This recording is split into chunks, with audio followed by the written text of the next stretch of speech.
What's up, goons? Welcome to another edition of Sports Hop, a show that looks at two independent entities in music and sports and examines how they've influenced each other over the years in a number of different ways. I'm your host, William McLaughlin, aka The Kid, and as always, let's get this bad boy rolling. Shut up and sit down.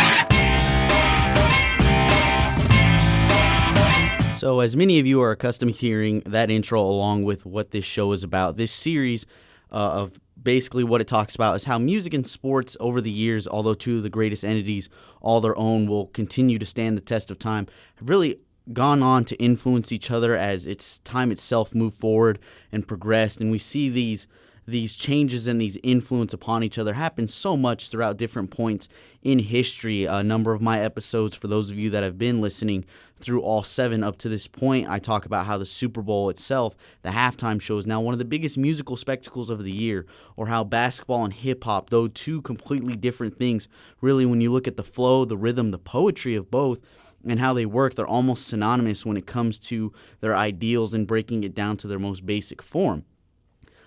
In my last episode, I talked about how WrestleMania and professional wrestling itself, more so professional wrestling, how it's been a big influence in music when it comes to the melodies and the chants that are made from these athletes that have their walkout songs, and how when you hear certain songs or you think of a certain wrestler, that music, that connection between the two is almost always there. And it may not be, for a lot of people who don't follow wrestling as much, and it may be a big thing for those that are big music junkies or big wrestling junkies, regardless of what it is. There's that connection between the two.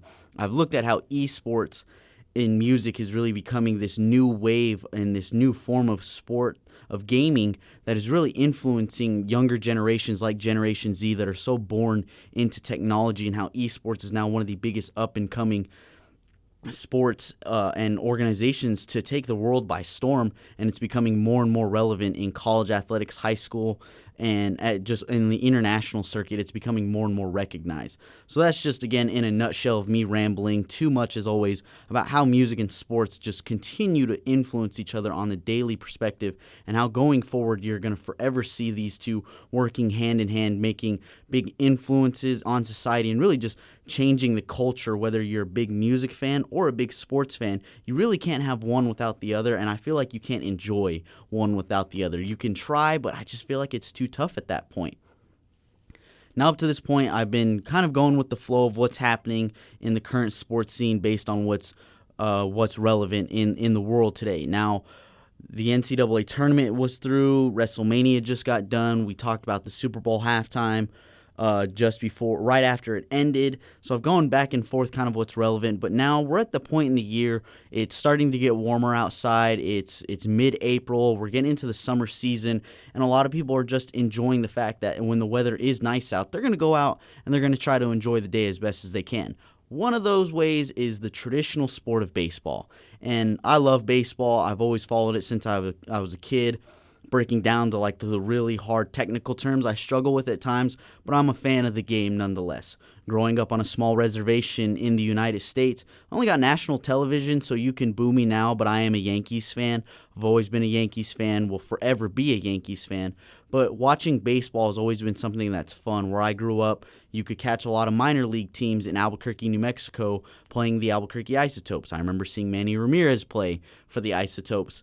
But baseball is one of those sports that it's as old as time itself, and it is probably one of the most traditional sports in the United States and arguably in the world as well, because you look at its history, it's just so rich, it's so vast. You get some of the best rivalries, some of the best games, and it really helps you to enjoy what there is to offer in the summertime when you can just go out with your friends, your buddies, and watch anywhere from 3 to 4 hours long worth of baseball, have a beer in your hand or a drink, a hot dog, Cracker Jacks, you name it. Baseball is a great sport, and it's one of those sports that you can truly enjoy. Now, to the people that say baseball's too slow or baseball's too boring, fine, so be it. You can go do whatever else you want. But baseball is a great sport to follow, and if you're someone who's played it, salutes to you. My hand-eye coordination and depth perception has always been horrible. That's why I stuck with running most of the time. But in a sense, as a fan, I love baseball. Now, the reason I bring this topic up in episode 8 of Sports Hop, as you can probably already see in the title, I want to talk about the history of the 7th inning stretch and obviously take me out to the ball game, which is great. That is one of the coolest things you see, no matter what it is. That 7th inning stretch, as soon as it comes, you get out of your chair, you stretch the lumbar, you get your body just more relaxed because you're right there at the home stretch, and your home team or the away team, whoever you're cheering for, may be winning. It may be a close game. Heck, it may even be a blowout, and there's a point where you've probably put in too many drinks in your system.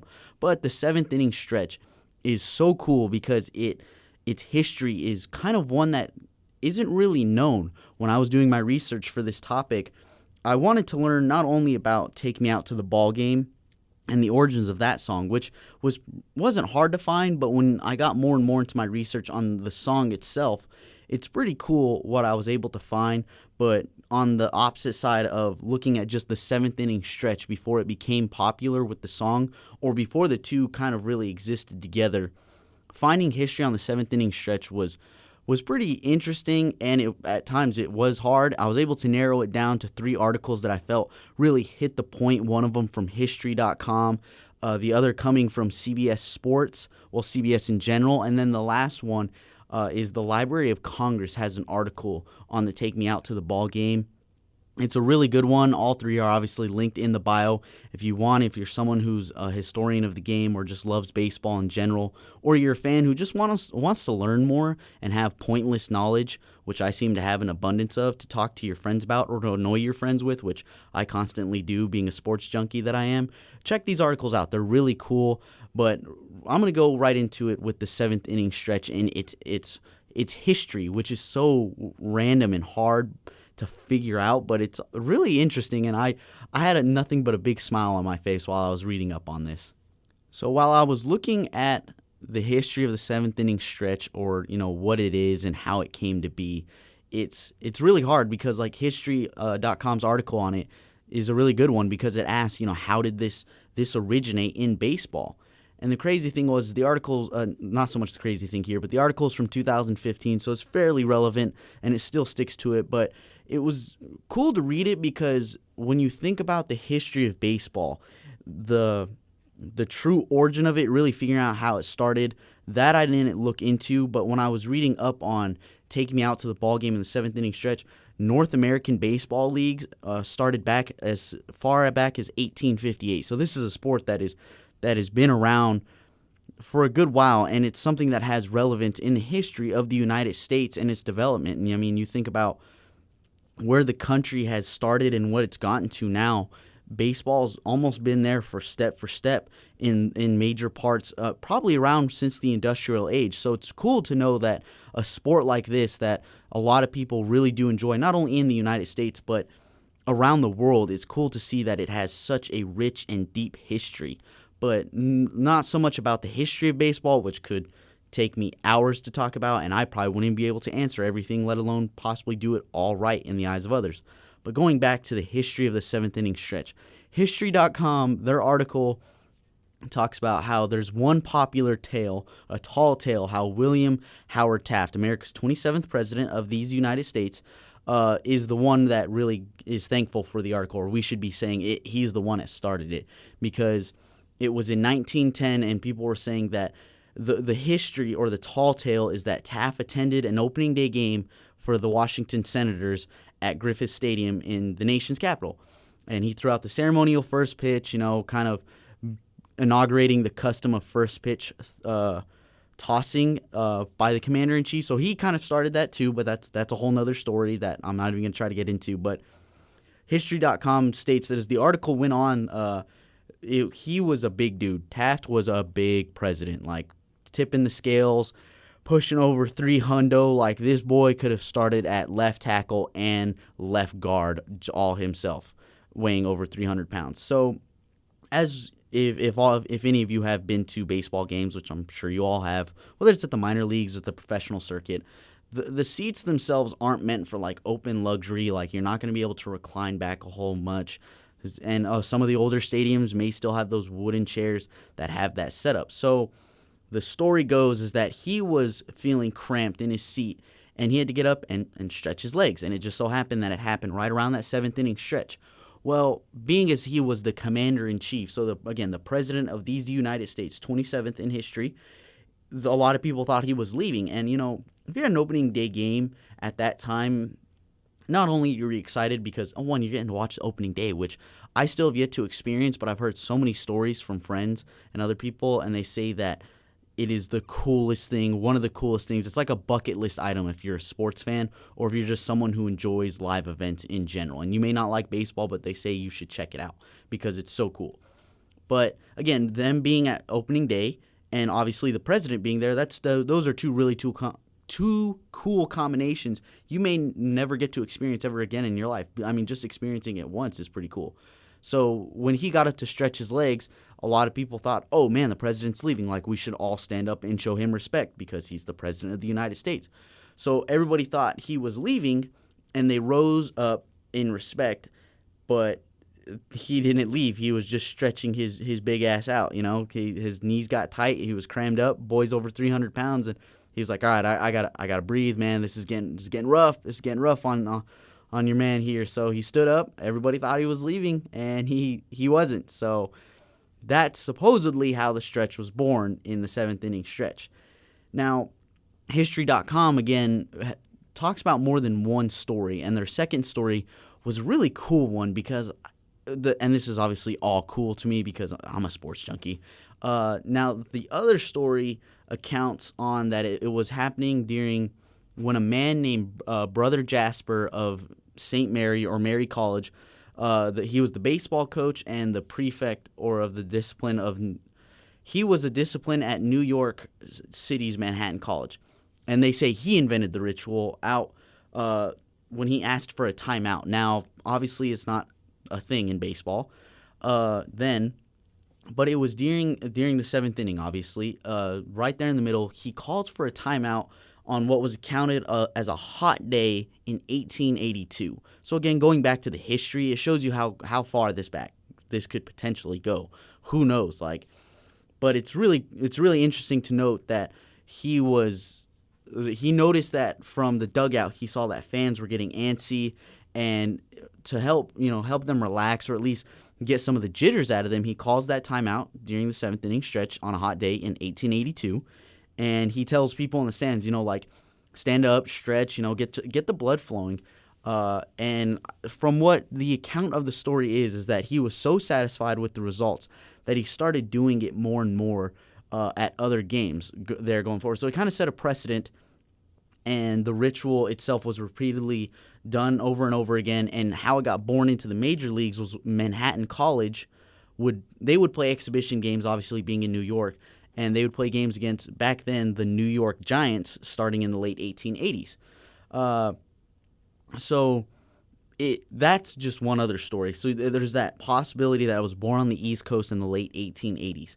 But History.com also states that there's another article that was done, or it talks about how in 1869, the Cincinnati Red Stockings, not the Reds, the Cincinnati Red Stockings, their manager, Harry White, he noted that fans at home games were getting up between the halves of the seventh inning to stretch and in some cases walk around.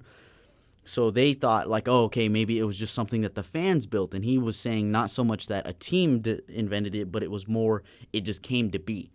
And then there are a couple other small stories in there, but on History.com's article, be sure to check it out.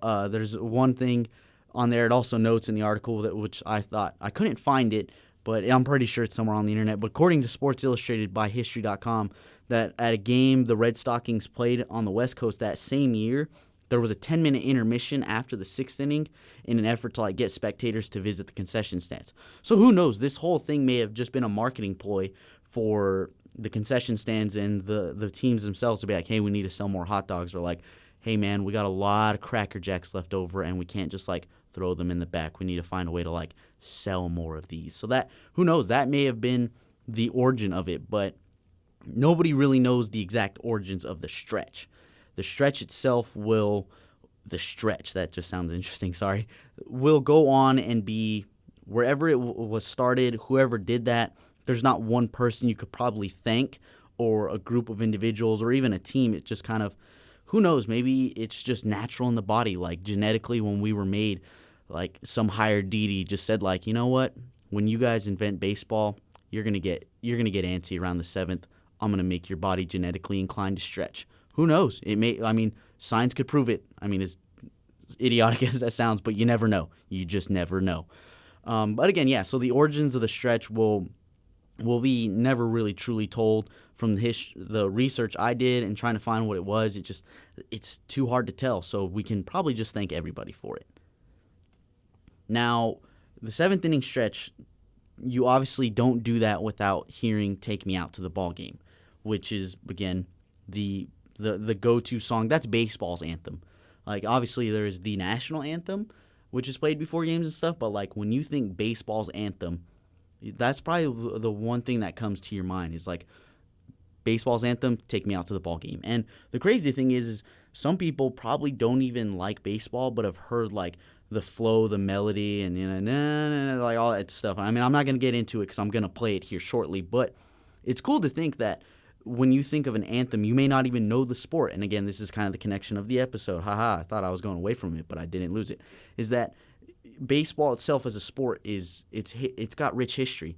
But when you look at it from a musical standpoint, granted, yeah, it's just a melody or like one song of an anthem that only sticks with baseball, but you still connect it to that. That's what makes it so interesting and pretty cool to know that in music, in such a small dose, can have such a grasping effect on people in a sport that is so rich in history.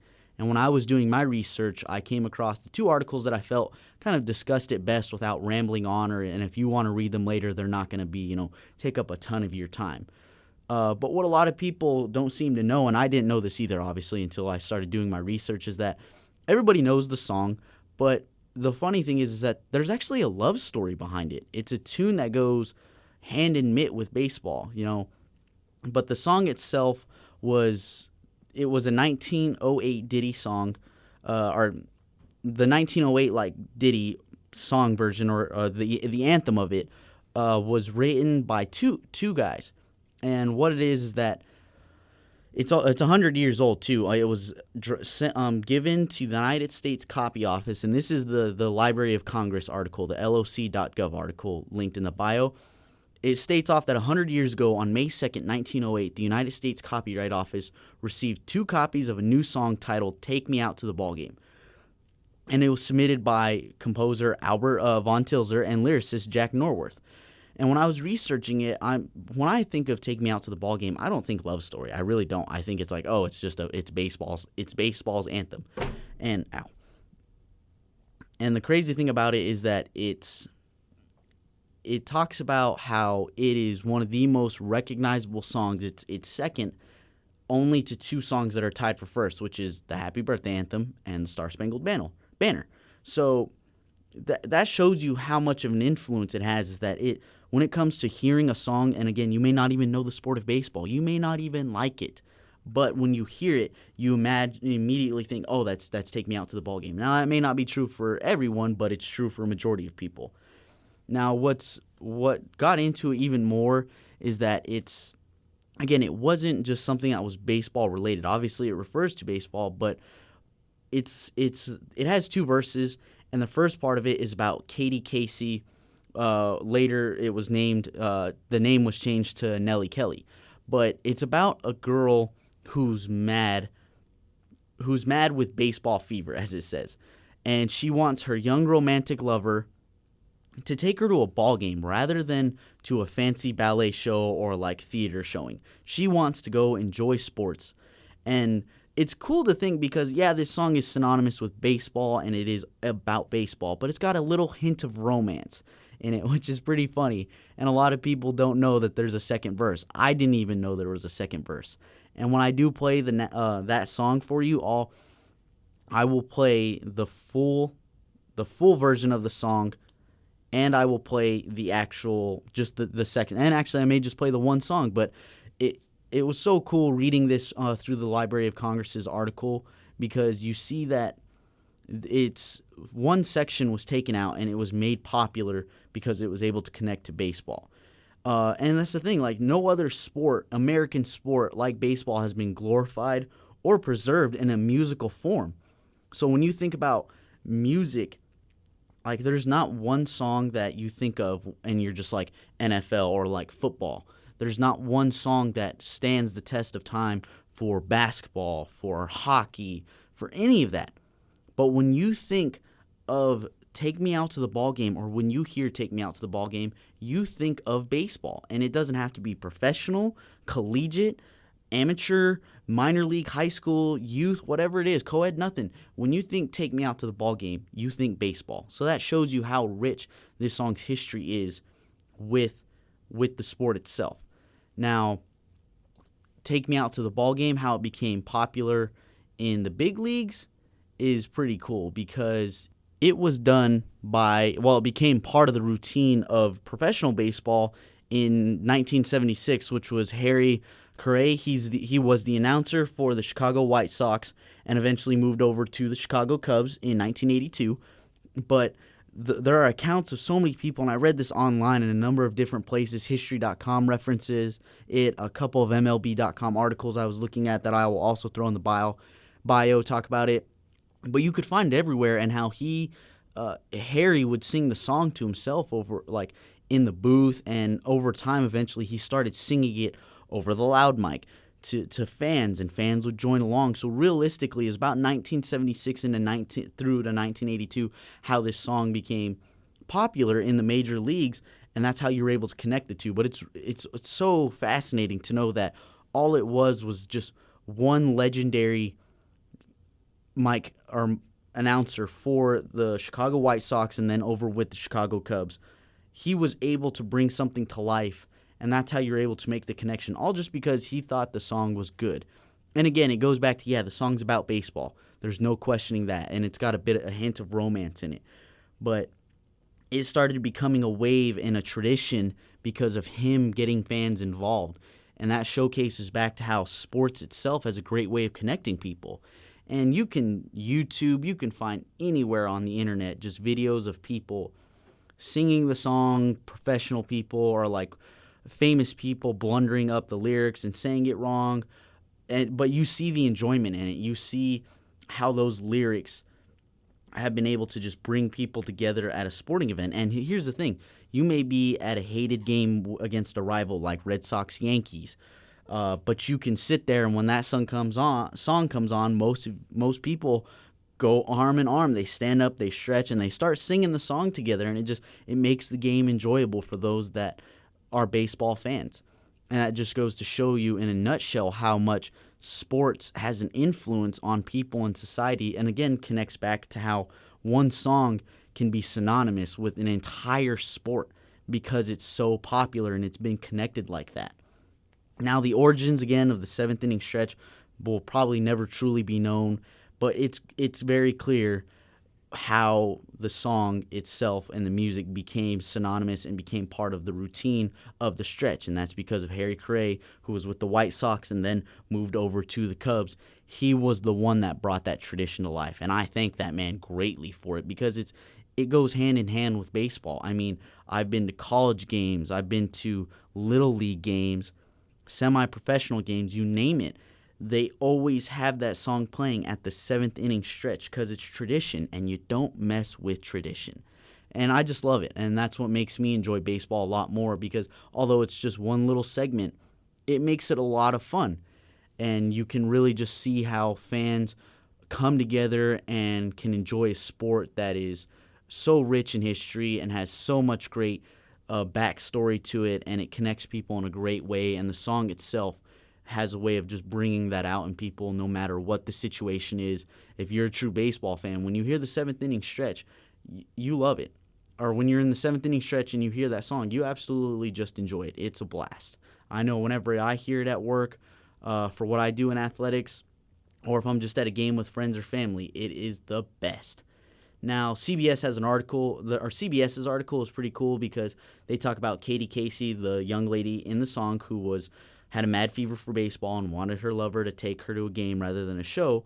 The song, they talk about how it's the perspective of a young woman who's insisting on admission to, back then, baseball was more of a male-dominated sport, and you know how the sports industry is, it's more of a male-dominated setup. But the CBS argues that there was a time that it was really important for women to move toward that process of standing up for themselves and bringing awareness, and they feel like this song helped them bring more value to them as people, because it was a song talking about a young woman who, with her lover, would rather go watch sports and be seen in that community or in that public area rather than at a show. It wasn't considered ladylike in a sense to be at baseball, but this young fictional character wanted that. And CBS argues, like, was Take Me Out to the Ballgame a call for women's liberation? Now that is a whole nother topic that I couldn't even try to discuss.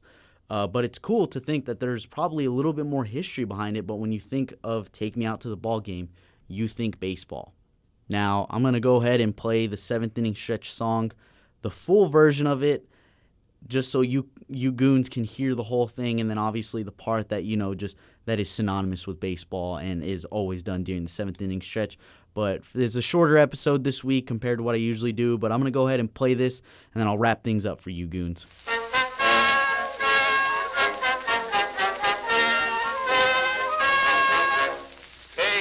Casey was baseball mad, had the fever and had it bad, just to root for the hometown crew every Sue. Katie Blue. On a Saturday, her young beau called to see if she'd like to go to see a show, but Miss Kate said no. I'll tell you what you can do. Take me out to the ball game. Take me out with the crowd. Buy me some peanuts and Cracker Jack.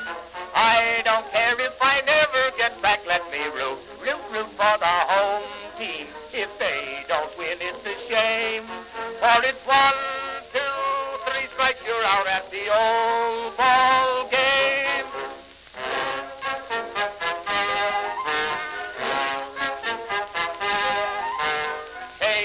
Casey saw all the games, knew the players by their first names, told the umpire he was wrong all along, good and strong. When the score was just 2-2, Casey knew what to do, just to cheer up the boys she knew. She made the gang sing this song. Take me out to the ball game, take me out with the crowd. Buy me some peanuts and Cracker Jack. I don't care if I never get back. Let me root for the home team. If they don't win, it's a shame. For it's 1, 2, 3 strikes, you're out at the old ball game.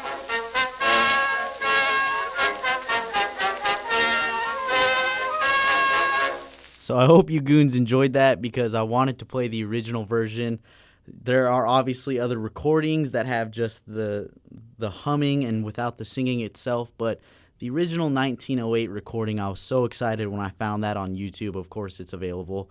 It's in the link as well. But yeah, that's the original recording of Take Me Out to the Ball Game. And when you hear it, you think of none of us were probably around. Well, none of us were around, but the old days, and you think about just where the game itself came from that point when that song first was recorded, and even when baseball first started back in the 1800s, to where it is now, and what we get to enjoy as fans because of the history of it and what the history of baseball provides. And it's awesome to think that this song has such a big influence on the game, and it's just one small segment where fans get to come together, they get to enjoy the song, and they get to think about the game itself while they're there enjoying it. And that's what's so cool about it. And that's why I love doing this podcast and enjoy working in sports and seeing the influence of music with it, is because, again, when you think Take Me Out to the Ball Game, you think the game of baseball. No other song in history connects back to an American sport at all. The only one to do it is Take Me Out to the Ball Game. And when you look at the history of the 7th inning stretch, no one knows where it is or how it began or who started it, but it's great to know that a song was able to be added to it and create a tradition and a routine that if you don't do it at a baseball game, you can get in a lot of trouble. I can tell you that right now. But that's what's cool about it, and that's why I wanted to do just a short episode on it. Well, not even so much a short episode. Went over the 30-minute mark with you goons again, but I do hope you enjoyed it. Episode 8, talking about, again, the history of the 7th inning stretch and the birth of Take Me Out to the Ball Game in connection with it. But that's going to do it for me here, goons. I hope you enjoyed. Till next time, peace out.